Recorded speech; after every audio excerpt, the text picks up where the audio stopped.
Yebo Jempu. Asibingelele indlonkulukazi Zulu amakhosi induna nakho konke konke. Kodole kuthiwa awukwazi ukubethela ikhonkwana ubethele imisi yabanye uqala egcekeni. Awucheleli kamakhelwane kodwa ucela ekhaya. Iphutha elizokwenziwa mhlambe abantu abaningi nephutha elilokhu liqhubeke njalo lenziwa abantu ileli lamanje esibhekene nalo. iMK imission yayo ukuthi ilwele umuntu omnyama, ukuthi ibhekane nenselelo yokuthi umuntu omnyama ucindezelekile. Amalunga eMK awakufunda ukuthi awukwazi ukushanela phandle endlini kunezipho. Thina kufanele sik-understand noma sikuqonde lokho ukuthi yini esiyifunayo. 1, kufanele kuclean amadolobha. 2, kufanele senze isiqiniseko sokuthi abantu abase-South Africa ngokungemthetho siyabakhipha. 3, abantu abavula amabhizinisi bebedayisa izidakamizwa bayakhishwa. Ake siphume nje ekutheni u-ANC wenzani ngoba bazoyilwela bodwa labo bantu. Indaba yokuthi IFP yenzani ake niye kancane IFP ngoba vele njengoba sithi thina sikhuluma njenge-MK iqiniso lishuthi sivotele iMK. Thina okufanele sidile nakho lokho kwethu. Thina okufanele sikulungise lokho kubhekene nathi. Sizolahlekelwa abantu abaningi, sizogcina siluza izinto eziningi uma sizokhuluma izindaba ezingahlangene nathi. Uma sizongena la ukuthi ubani wenzeni uthatha siphi isinqumo okwakhe lokho. Thina okubalekile ukuthi sithi uma sithuma ugodole ukuthi akasimele kwinda eposition ethile akasimele ngeqiniso.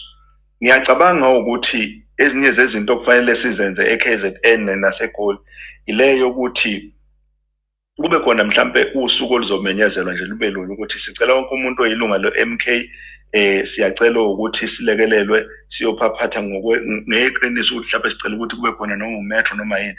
Sike siye ezibhedlela siyolungisa umonakalo osezibhedlela ukuthi kungani izibhedlela kubole kanje kunuka kanje abantu befele ezibhedlela bengaphakathi. Umsebenzi we-MK lo ukuthi uhambe leyikhungu kahulumeni kubheka ukuthi kungani eHome Affairs iservice yakhona iphuwa kangaka. Siphinde sambele edrobheni iTheku siyobheka ukuthi kungani bafowethu iTheku linuka kangaka. Kungani kukhona abantu abadayisa noma ikuphi, ingani indlela noma ama-infrastructures akhona ngaphakathi angasebenzi. Lezo zinto ziyosilekelela kakhulu. 2, asiyekeni ukuthi sisabe iKZN njengoba sithi sibe nenhlanhla yokuthi kube yona engathi senza kangcono kakhulu kuyona. Ake siyilungise iKZN siphinde futhi siyolekelela abantu base-Eastern Cape. E-Eastern Cape isimo sakhona sinzima. iMK ayibe nayo iplan. Yabona bafowethu mangathiwa sikhuluma iqiniso.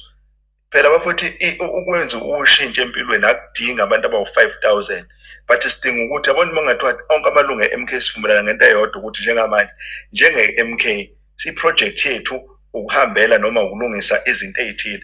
Singakwazi ngisho ukuthi sithi as i-MK sizofaka u-R50 sithatha leyo mali leyo siyofuna ukwenza into ethile ushintsho. Singafuna ngisho indawo ethile njengendawo ezisondelene nokuthi akade yaba khona nomuntu endawo sifuna ukwakha umgwaqo la. Sifuna ukuthi siye eNkandla sibuye sithi eNkandla sifuna ukubona osomabhizinisi bakhona bethuthuka la khona ubaba wethu uNxamalala. Siqale khona sithi silethe development sifuna ukubona ushintsho abantu. 2, siphinde sambele nezinkampani siyobheka ungani uthola ukuthi abantu abasebenzi abantu abampisholo obani laba abasebenza siye inkampanini zama-truck sicela besikhombise ukuthi abantu abaqashiwe baphethe ziphi imvumo zokusebenzela eSouth Africa ekubeni sinabafowethu abano-code 14 nabangasebenzi. Siphinde siye la ezikoleni bafowethu umonakalo omkhulu kakhulu ezikoleni abantu bokufika abagcwele ezikoleni izingane ezihleli nama-degree nama-diploma emakhaya ezifundile ayizuthola umsebenzi. Ake sihambeni siyobheka lapha ukuthi kahle kahle kwenze njani ngoba inhloso ye-MK kakhulu ukulwela umuntu ompisholo.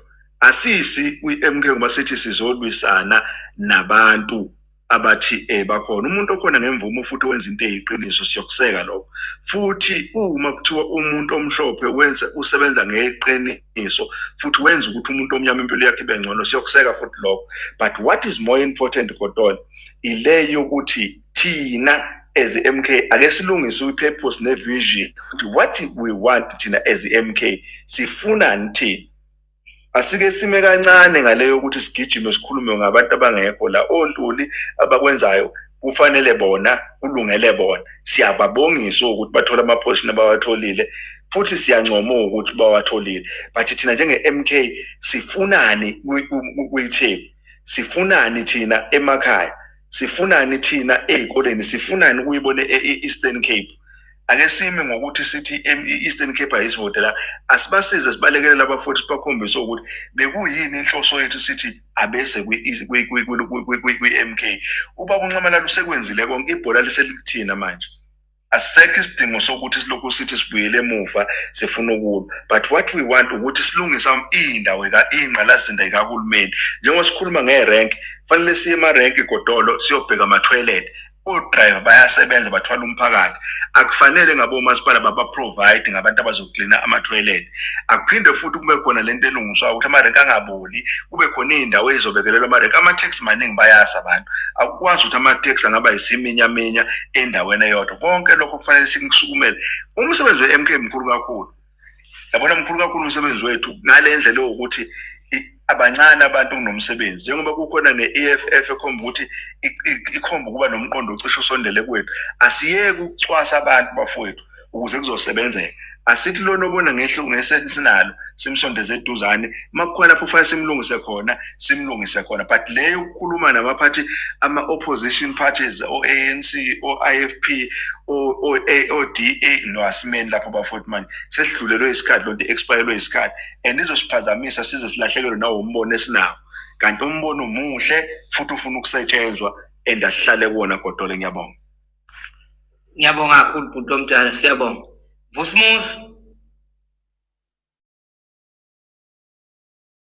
Vusumuzi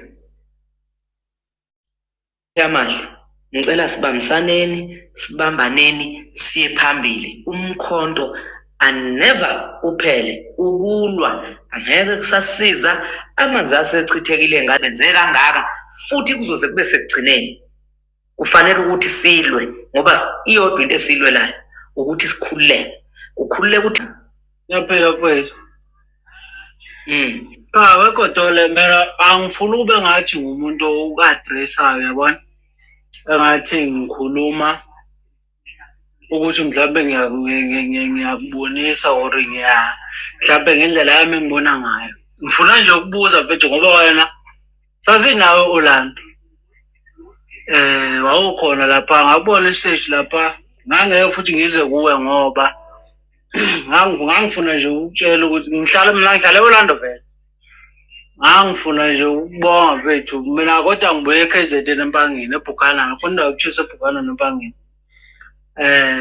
Ngangifuna uzobonga nje mfethu ngithi cha ndoda yamadoda ngiyabonga.